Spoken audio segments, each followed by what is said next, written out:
Hello guys, welcome to Ramta Solutions. Today we are looking at your sine rule. We are deriving your sine rule using the area rule. As a reminder, let me remind you that area rule was saying, um, let me write it here, area rule. You remember from the area rule, it said area of a triangle, let's say triangle ABC was half BC sine angle A, right? And it was also half AC sine angle B, or you can say it is half AB sine angle C, right? So this was area rule. So now, given triangle ABC, let's now derive the sine rule using area rule. So I will say first and first, let's try to find area of triangle ABC in terms of angle A, right? In terms of angle A, it will be half BC sine A. Can you see that? It is half BC sine angle A. Now, let's also try to find the very same area of triangle ABC with respect to angle B. So it will be half AC sine angle B.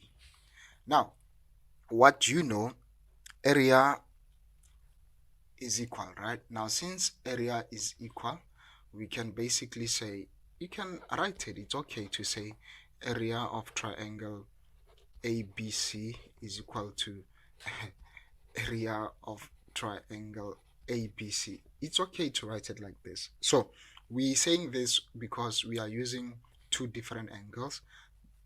The one on the left hand side is half BC sine angle A, while the one on the right is half AC sine angle B. So if we divide by, I see on both sides we have half C that is common. If we divide by half C throughout, we will be left with B sine angle A, and on the right we will be left with A sine angle B. Alright, remember we have divided by half C throughout. Okay, so now dividing by A and B, or dividing by sine A and sine B, we will get the following.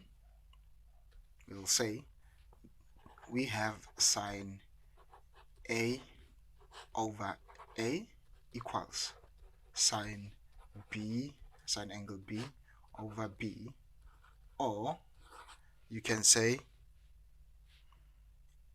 A over sine angle A equals B over sine angle B, right?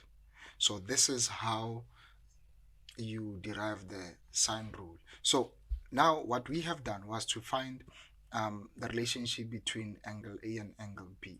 We did not cover angle C. So what we can do is, let me copy it. Let me copy it. Okay. Let me copy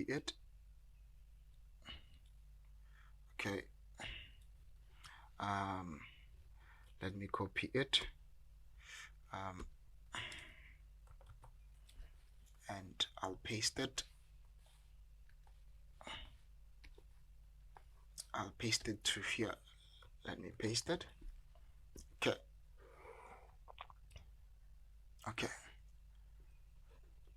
All right. So now, the very same triangle. Now let's try to find again a relationship between any of A and B and angle C. So I will use angle A. Okay, I will use angle A. It doesn't matter if you use angle B. So the area in terms of angle C will be, let's repeat it, area of triangle ABC is equal to half BC, right, sine angle A. Again, in terms of angle C, we're going to say area of triangle ABC is equal to half AB sine angle C, right? So what I had said was this area is equal, so we can simply say area of triangle ABC, the one on the right, is equal to area of triangle ABC, the one on the left and the one on the right. Okay, so the one on the left is half BC sine angle A. The one on the right is half AB sine angle C. So I see here we have half B that is common, so we will divide by half B throughout, so we will be left with C sine angle A equals A sine angle C, right, equals C sine angle A. C sine angle A is equal to A sine angle C. So dividing by A and C, we can say sine A over A is equal to sine angle C, by the way, over C, right? Or you can say A over sine angle A is equal to C over sine angle C, right? So generally we can say, as you can see, we said A over sine A is equal to C over sine C. We found the relationship, and we also found that the very same is also equal to B over sine B.